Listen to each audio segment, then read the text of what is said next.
It's time to take a look at what's happening around Wyoming for Thursday, October 9th. I'm Mac Watson, bringing you headlines from the Cowboy State Daily News Center, brought to you by the Wyoming Business Council. Wyoming youth are our future, but they're leaving the state at almost twice the national average. What would bring them back home? Share your bold ideas with the Wyoming Business Council at wbc.pub/story.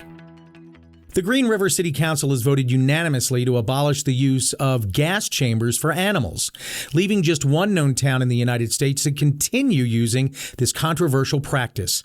Cowboy State Daily's Jackson Walker reports the vote to use a different method of euthanasia was hailed by animal rights advocates. Moving forward, the town is going to agree not to euthanize animals using the gas chamber and instead lean on more humane methods such as lethal injection. Advocates say, however, that sometimes these lethal injections are a little more hazardous for veterinary workers who have to have direct contact with an animal instead of being behind a barrier, such as in the situation of a gas chamber. I was also told that sometimes these gas chambers are easier on a worker's mental health because they don't have to be directly involved in the process. Now, the only other town in America still using a gas chamber to euthanize animals is in Evanston. In what started as an administrative rule discussion Wednesday in the State Building Commission, Secretary of State Chuck Gray opened old criticisms against Governor Mark Gordon.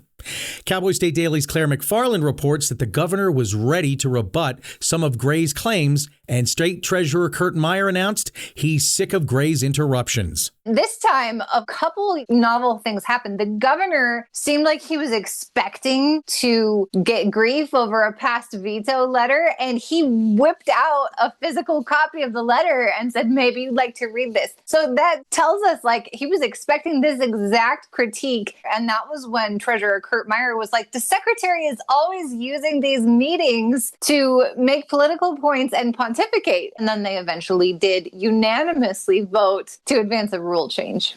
The initial discussion was on a rule change requiring Wyoming agencies to endeavor to negotiate concealed carry permissions with private landlords whose buildings they lease.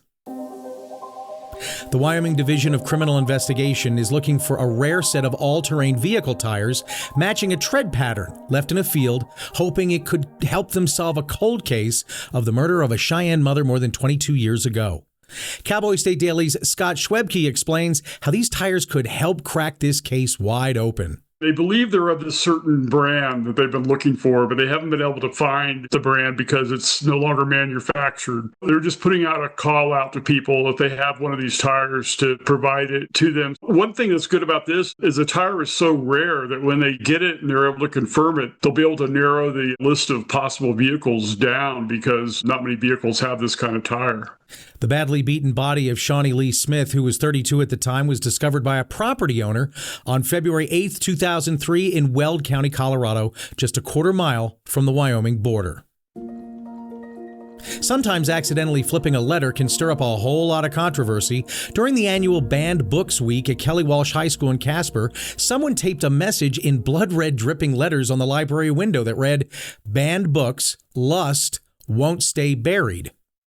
Cowboy State Daily's Dale Killingbeck looked into the meaning of the sentence and found it's much ado about nothing. And it turns out that the school district said that the J was accidentally flipped and it should have said banned books just can't stay buried. And so there was a lot of social media response to that post about banned books and sexually explicit materials, that kind of thing. Even though when she learned it was corrected, the trustee said she asked why the school is promoting Banned Books Week. There are books that school parents don't want the school district to buy because they don't want their tax money going to these explicit materials. Natrona County District spokeswoman Tanya Sutherland says the intended and corrected message is banned books just won't stay buried. Former Executive Library Director Terry Leslie sued Campbell County and a private family after she was ousted from her job. Cowboy State Daily's Claire McFarland reports that Leslie claimed in her suit that certain commissioners and library board members violated federal employment discrimination laws and retaliated against Leslie for her alliance with LGBTQ causes. First, Leslie sued a local family, the Bennetts, and that case is still ongoing. And then like a year and a half later, she's suing Campbell County officials. And they didn't match perfectly, but they did have a law in common where Leslie invoked the KKK Act, basically saying that she was being discriminated against for advocating for a protected class. So in the Bennett's case, the judge kind of introduced what we could call a modernized reading of that, saying, oh, this law protects LGBTQ advocates. For Wyoming federal court, very novel reading of this old 100+ year law. Now, Campbell County has a month to get Leslie the $700,000, and the current and former county officials won't admit any wrongdoing. What started as a treasure hunt for uranium in the Pine Ridge area of the Powder River Basin is now giving Wyoming a larger footprint in the nuclear industry.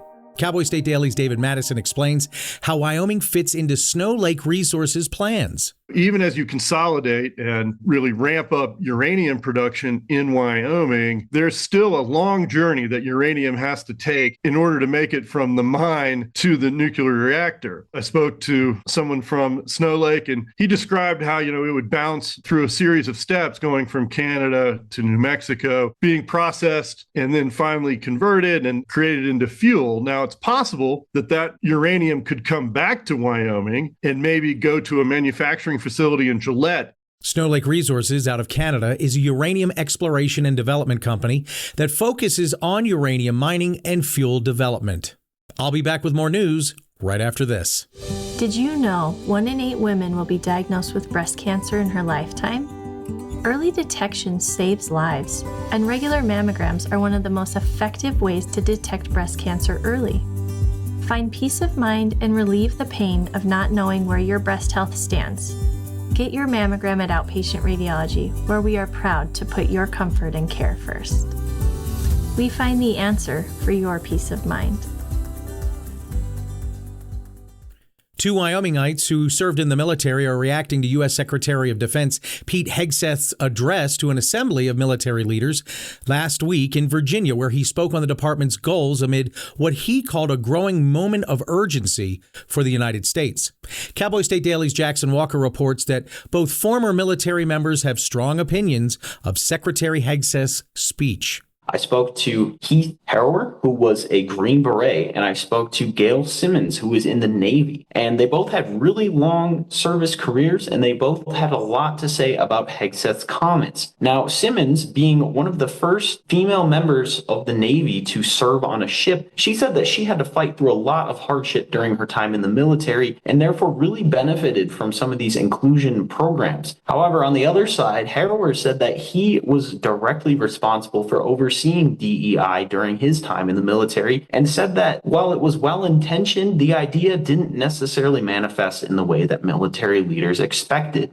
Hegseth had traveled to Quantico, Virginia, where he delivered remarks concerning the Department of Defense being made into a, quote, woke department by Washington, D.C. political leaders. And a digital revolution in deer hunting is sweeping eastern states, with hunters being given the option to report their kills and even tag deer through smartphone apps. Cowboy State Daily's Mark Hines reports that although many things are moving to the digital realm, it's not coming to Wyoming anytime soon. Everything is going to our phones. And back east, they're increasingly doing that with hunting, insofar as hunters can check their deer in. Basically, that means if they shoot a deer, they can check it in with whatever their game and fish department is. Some states, like New York State, they're taking that even a step further to where you can actually tag your deer electronically. In other words, you don't even need to carry a paper hunting license anymore. So I did reach out to our Wyoming Game and Fish Department and ask them if they're planning on doing this, and the answer is don't hold your breath. The digital expansion into the hunting world is just the latest area where everyday licensing requirements are moving to mobile and digital mediums, including transit cards, airline ticketing, and even driver's licenses in states such as Colorado. And that's today's news. Get your free digital subscription to Wyoming's only statewide newspaper by hitting the daily newsletter button on cowboystatedaily.com. And you can watch this newscast every day by clicking subscribe on our YouTube channel or listen to us on your favorite podcast app. Thanks for watching. I'm Mac Watson for Cowboy State Daily.